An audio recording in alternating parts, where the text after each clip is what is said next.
Hello বন্ধুরা, 2024 সালে একটি রাউটার কিভাবে আপনারা সেট আপ করবেন আজকের এই ভিডিওতে আমি A to Z দেখাবো। আপনারা যারা রাউটার ব্যবহার করেন অর্থাৎ নতুন সংযোগ নিয়েছেন কিন্তু জানেন না যে কিভাবে একটি রাউটার সেট আপ করতে হয়, আজকের এই ভিডিওতে আমি A to Z দেখাবো।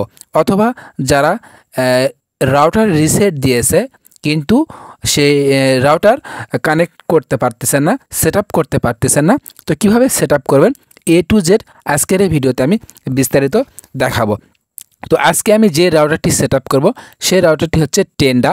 তো টেন্ডা রাউটারে আমি দেখাবো যে কীভাবে রাউটার সেট আপ করতে হয়। তো প্রথমে যে কাজটি করতে হবে, রাউটারের লাইন দেওয়ার পরে আপনারা আপনাদের ফোনে রাউটারটি সেট আপ করে নেবেন অর্থাৎ লগ ইন করে নেবেন। তো দেখুন এখানে প্রথম অবস্থায় নতুন রাউটার বা রিসেট দেওয়ার পরে এরকম রাউটারের নাম দেখা থাকে, এইটা আপনারা আপনাদের ফোনে লগ ইন করে নেবেন।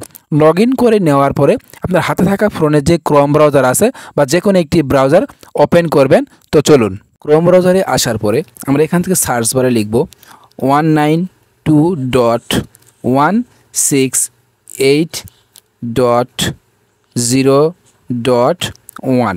এটা হচ্ছে টেন্ডা রাউটারের আইপি অ্যাড্রেস। তো এটা আমার রাউটারের পিছনে দেওয়া রয়েছে টেন্ডা রাউটারের আইপি অ্যাড্রেস।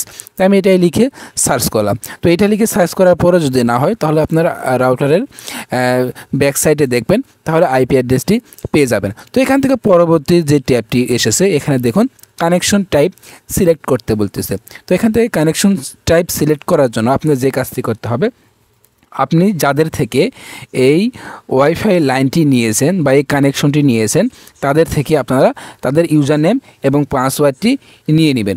অর্থাৎ আপনি যখন তাদের থেকে ওয়াইফাই কানেকশন নেবেন তখন তাদের থেকে জেনে নেবেন যে কানেকশন টাইপ, অর্থাৎ আপনার কানেকশন টাইপটি আপনি জেনে নেবেন এবং আপনার ইউজার নেম এবং পাসওয়ার্ডটি এখান থেকে জেনে নেবেন। তো এখান থেকে আমি যে কানেকশনটি ব্যবহার করি কানেকশন টাইপ সেটা হচ্ছে 1 নম্বরের PPPoE। আমি এই ইন্টারনেট কানেকশনটি ব্যবহার করি, অর্থাৎ আমি যাদের থেকে লাইনটি নিয়েছি তাদের কানেকশন হচ্ছে PPPoE। তো আপনারা যাদের থেকে লাইন নেবেন তাদের থেকে আপনারা জেনে নেবেন যে আপনাদের ওয়াইফাইয়ের যে কানেকশন টাইপ এটা হচ্ছে কি। তো এই কানেকশন টাইপটি সিলেক্ট করার পরে আপনাদের যে কাজটি করতে হবে, আপনাদের যেই ইউজার নেম এবং পাসওয়ার্ড তাদের থেকে নিতে হবে। তাদের থেকে ইউজার নেম পাসওয়ার্ড নেওয়ার পরে এখান থেকে আপনাদেরকে সেট আপ করতে হবে। তো যেহেতু আমি এখান থেকে PPPoE যেই ইন্টারনেট কেবল আছে এটা আমি ব্যবহার করি, তো সেজন্য আমি উপরে 1 নাম্বারটি সিলেক্ট করে নেব। 1 নাম্বারটি সিলেক্ট করে নেওয়ার পরে নিচের দিকে দেখুন ইউজার নেম এবং পাসওয়ার্ড দেওয়া রয়েছে। তো এখান থেকে ইউজার নেম এবং পাসওয়ার্ড আপনারা যাদের থেকে কানেকশন নিয়েছেন তাদের থেকে আপনারা ইউজার নেম এবং পাসওয়ার্ডটি নিয়ে নেবেন। তো এখান থেকে আমি ইউজার নেম পাসওয়ার্ডটি ভালোভাবে বসিয়ে দিব, কারণ এটা হচ্ছে এই ইউজার নেম এবং পাসওয়ার্ড যদি আপনারা ভুল দেন তাহলে কিন্তু আপনাদের রাউটারটি আপনারা কানেকশন সেট আপ করতে পারবেন না। তো দেখুন এখান থেকে ইউজার নেম ফ্রম আইপিএস এবং user name from IPS password. তো আমি এখান থেকে ইউজার নেম এবং পাসওয়ার্ডটি এখান থেকে বসিয়ে নিব। তো আপনাদের যেটা আপনারা ব্যবহার করেন সেটা আপনাদের ইন্টারনেট কেবলের যেই মালিক বা যাদের আপনারা লাইন দিয়েছে তাদের থেকে আপনারা ইউজার নেম এবং পাসওয়ার্ড এবং কানেকশন টাইপটি নিয়ে নেবেন। নিয়ে নেওয়ার পরে এখান থেকে আপনাদেরকে যে কাজটি করতে হবে, দেখুন আমি এখান থেকে সঠিক তথ্যগুলো বসিয়ে দিচ্ছি। ইউজার নেম এবং পাসওয়ার্ডটি আমি এখানে বসিয়ে দিলাম। ইউজার নেম এবং পাসওয়ার্ডটি সঠিক নিয়মে বসিয়ে দেওয়ার পরে তারপরে আপনারা ভালোভাবে চেক করে নেবেন। আমি ভালোভাবে চেক করে নিয়েছি, এখানে আমার সঠিক রয়েছে ইউজার নেম এবং পাসওয়ার্ড এবং কানেকশন টাইপ সঠিক রয়েছে। এবার আমাদের যে কাজটি করতে হবে, ওয়াইফাই নেম এবং ওয়াইফাই পাসওয়ার্ড, অর্থাৎ আপনাদের যদি কেউ ওয়াইফাই কানেকশন করতে চায় সেইখানে নাম শো করবে, সেই নামটি আপনি এখানে বসিয়ে দিবেন এবং কানেকশন করার জন্য যেই পাসওয়ার্ডটি দিবেন সেই পাসওয়ার্ডটি এখানে আপনারা বসিয়ে দিবেন। তো এখানে আমি আমার ওয়াইফাইয়ের নামটি বসিয়ে দিচ্ছি এবং নিচে যে নামটি আছে দেখুন নিচে দেওয়া আছে ওয়াইফাই পাসওয়ার্ড। তো আমি এখান থেকে আমার ওয়াইফাইয়ের নামটি বসিয়ে দিলাম। ওয়াইফাইয়ের নামটি বসিয়ে দেওয়ার পরে এবার আমাদেরকে এখান থেকে পাসওয়ার্ডটি বসিয়ে দিতে হবে। এখান থেকে আমি পাসওয়ার্ডটি বসিয়ে দেওয়ার পরে এখানে যদি সকল তথ্য যদি ঠিক থাকে তাহলে আপনারা সকল তথ্যগুলো ভালোভাবে চেক করে নেবেন। চেক করে নেওয়ার পর সকল তথ্য যদি ঠিক থাকে তাহলে নিচের দিকে দেখুন ওকে এই বাটনে ক্লিক করে দেবেন। তো এই বাটনে ক্লিক করে দেওয়ার সঙ্গে সঙ্গে যে কাজটি করতে হবে অটোমেটিকলি এটা আপনাদের সেভ হয়ে যাবে। তো সেভ হওয়ার পরে এবার আপনাদেরকে যে কাজটি করতে হবে, দেখুন নো ইন্টারনেট দেখাচ্ছে, নো ইন্টারনেট কানেকশন।